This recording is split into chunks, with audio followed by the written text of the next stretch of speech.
Hey guys, in today's video we're going to talk about the 5 reasons why I absolutely love the 90s automobiles. You know, I think the 90s was probably the best era for the automotive industry because of how cool and unique the vehicles were. So let's go ahead and dive into why I absolutely love the 90s. Now right before I do that, let's go ahead and talk about some of the iconic cars of the 90s. Sure, we could talk about the McLaren F1, the Jaguar 220, and both the Ferrari F40 ending the production in the 90s and the beginning of the F50. But there are so many other iconic cars, like the 3000 GT VR4, the 300ZX, the RX-7, the Toyota Supra, and of course one of the JDM Kings, the Honda/Acura NSX. All cars that will turn heads even to this day. Now let's talk about some of these other cars. I absolutely love the Mustang Saleen, the SN95 body style. I used to have a 93 Saleen Fox body, but I never owned a SN95 and I absolutely love the way they look. Also, let's talk about the Ferrari 348 and the 355. Love to have both of those cars in this garage. I would just absolutely, it would be like a dream come true.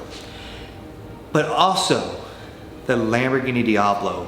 Wow. I mean, I don't know. I mean, if I had an unlimited budget, I would have all those cars sitting right here. But because I do have a budget and I am a realist, I have the car that I dreamed of growing up sitting right here, and that is the Dodge Viper.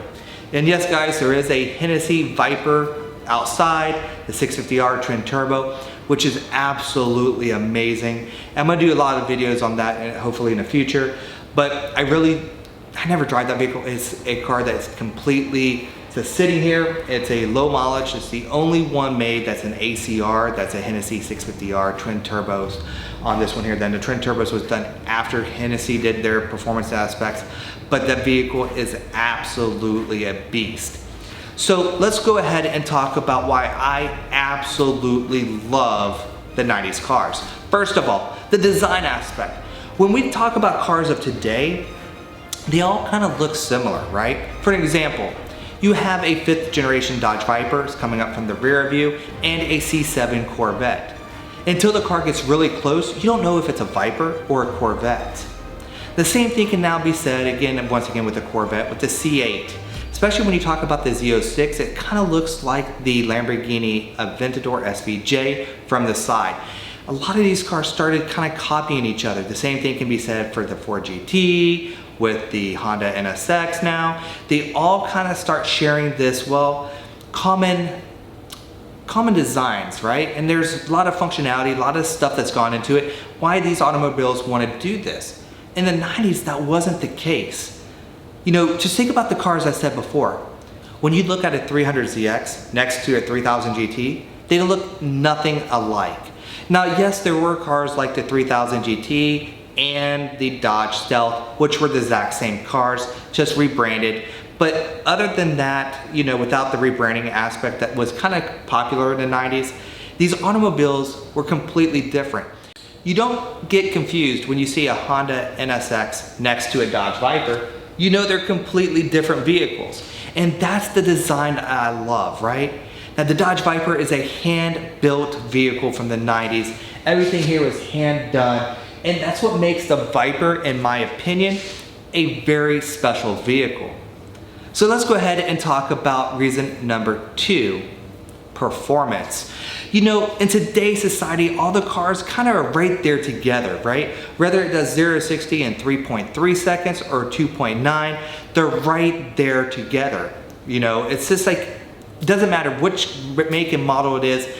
If you're looking for a high performance vehicle, they kind of run the same numbers. But that wasn't true in the 90s. The 90s, the performance gap was so wide. You had the NSX that, in my opinion, was kind of slow. 0 to 60, quarter mile times, 0 to 100 back to 0.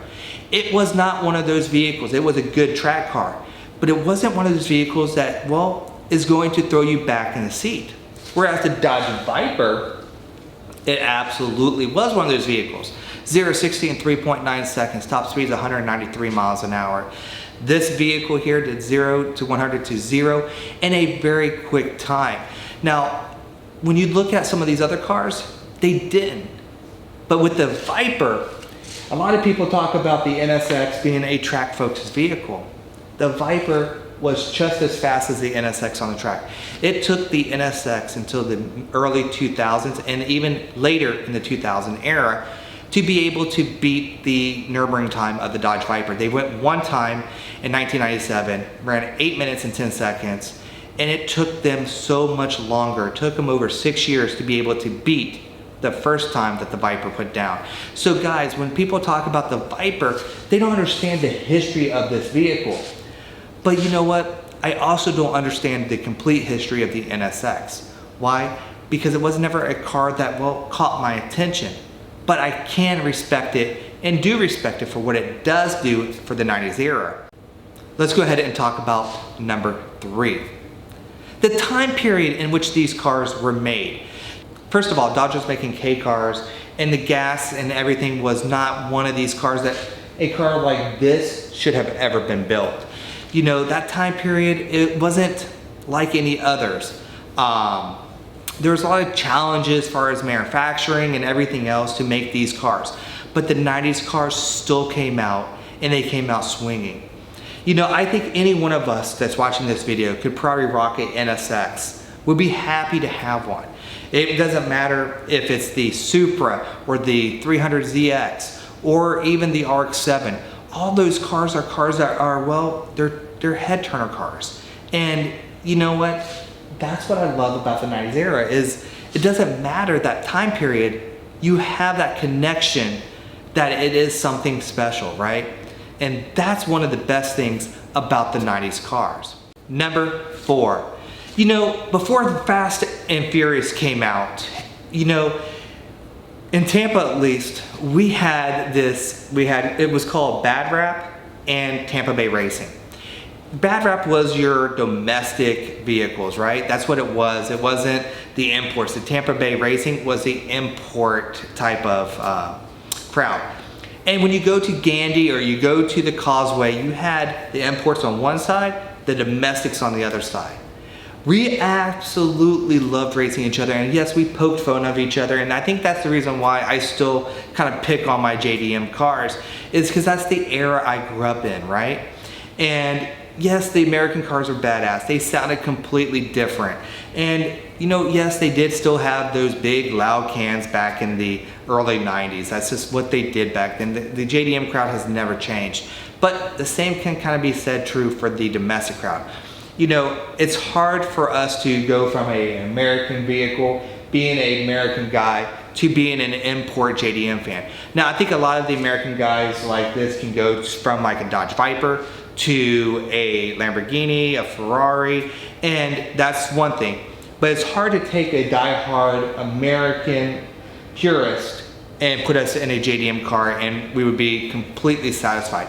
So it doesn't happen very often. But I think Fast and Furious really made us go back to remember exactly what it was like when we were racing. And at that point I was in college, and yeah, I was still doing a little bit of that street racing. I was still part of that scene. So it really meant what I was doing at that time period. So yeah, when I see Fast and Furious, the first one, man, I tell you, I can look at those cars, those are the 90s cars, and I absolutely love it. So yeah, guys, I think that the 90s really was some badass cars. So yeah, that was definitely before the time period. So that's why I think I love it, because I think movies like Fast and Furious really brings it back together on why I am truly a car guy. And the 5th and final reason, you know, it was a time period I grew up, right? I think when I was a kid, you know, it was really junior high and high school that I really became super passionate about the Dodge Viper. Now, of course, the Viper came out in Detroit Auto Show in 1989. I was in elementary school. But when they started production, at this point, I was in middle school. And I absolutely love these cars.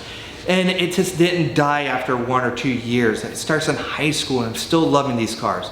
So for me, it makes me go back to remembering what my life was like back in the 90s. You know, yes, I wasn't rich, I didn't have a lot of money, we were actually very poor, but we had dreams. And it makes me realize that today's society, a lot of kids, they have this entitlement that they're owed something. You're not owed anything, you gotta work for it. And they have this mentality that everything is going to be given to them. And a lot of times it is. Now there's a guy in my community who owns a Lamborghini Aventador that gave his son a McLaren. Yes guys, they're giving these cars at the age of 18. Now back when I was growing up, no parent in the right mind was giving their kids any exotic car, let alone a high performance exotic car like a McLaren. So we worked for it. We weren't given anything. If you wanted a Viper, you went out and you busted your ass to get a Dodge Viper. You know, you really had to work for everything that you had. And that to me is the reason why I absolutely love the 90s. And I think that the 90s cars are so special because it really brings us full circle to understand exactly why we are fans of a certain make and model. Guys, thanks for watching this video as always. God bless and take care.